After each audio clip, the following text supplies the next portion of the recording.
नमस्कार दोस्तों। आज हम एक बहुत बड़ी समस्या लोगों के साथ में है और वो समस्या है कर्जे की। आज 5 में से 3 व्यक्तियों के ऊपर कर्जे की समस्या हो रही है। उसी के संबंधित में हम सोहन जी से उस विषय में चर्चा करेंगे। सोहन जी नमस्कार। नमस्कार सोहन जी, जी। आज हम देखते हैं कि हर एक प्रत्येक व्यक्ति के ऊपर किसी न किसी कारण से किसी न किसी प्रकार से कोई ना कोई कर्जा हो रहा है। तो हम जानना चाहेंगे कि अभी ग्रहों के विवरण के आधार पर आप हमें ये बताएं कि कर्जा क्यों हो रहा है और इसका निवारण क्या है, बताएं। जी, कर्ज भारतीय ज्योतिष में वैसे तो कर्ज का कारक जो ग्रह है वो मंगल है और छठा भाव जो है भारतीय ज्योतिष में, इसी से हम कर्जे के बारे में जानते हैं। और कर्ज का मूल कारक ग्रह जो है वो है मंगल। अब मंगल तो सभी लोगों के साथ है, किंतु 5 में से 3 लोगों के ऊपर ही कर्ज है। उसका मूल कारण है कि उसके ऊपर पूर्व जन्म का कोई न कोई कर्ज था, जिसके कारण उसे इस जन्म में भोगना पड़ रहा है।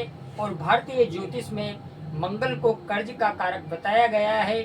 जब भी इस मंगल का छठे भाव से संबंध बनता है या मंगल राहु केतु या शनि से पीड़ित हो जाता है और छठा भाव या छठे घर का मालिक पीड़ित हो जाता है, तो आदमी कर्ज से बाहर आते आते भी नहीं आ पाता है, क्योंकि कर्ज उसको इतना हो जाता है।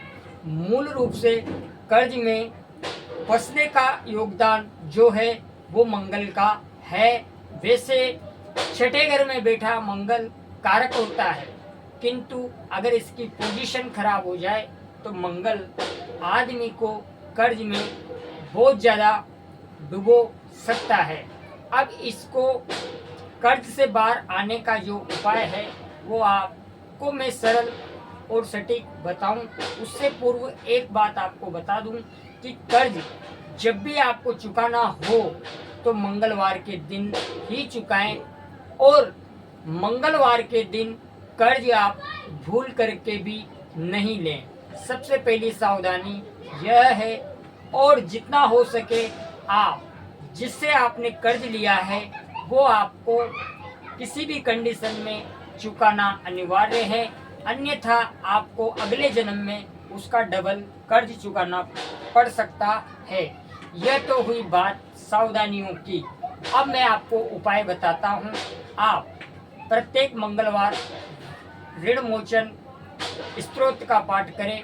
निश्चित रूप से आपको कर्ज से मुक्ति मिलने के रास्ते मिलेंगे।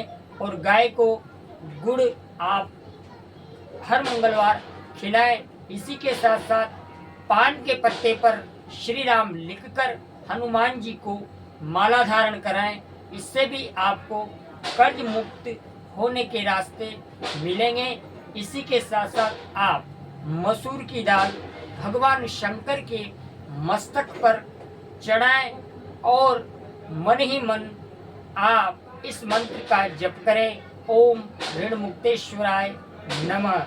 इस मंत्र को कंटिन्यू करते रहें और आप हर मंगलवार इस प्रयोग को करें। निश्चित रूप से आपको कर्ज से मुक्ति मिलेगी। आज के लिए इतना ही। नेक्स्ट एपिसोड में आपसे पुनः मुलाकात करूंगा। तब तक के लिए जय श्री राम।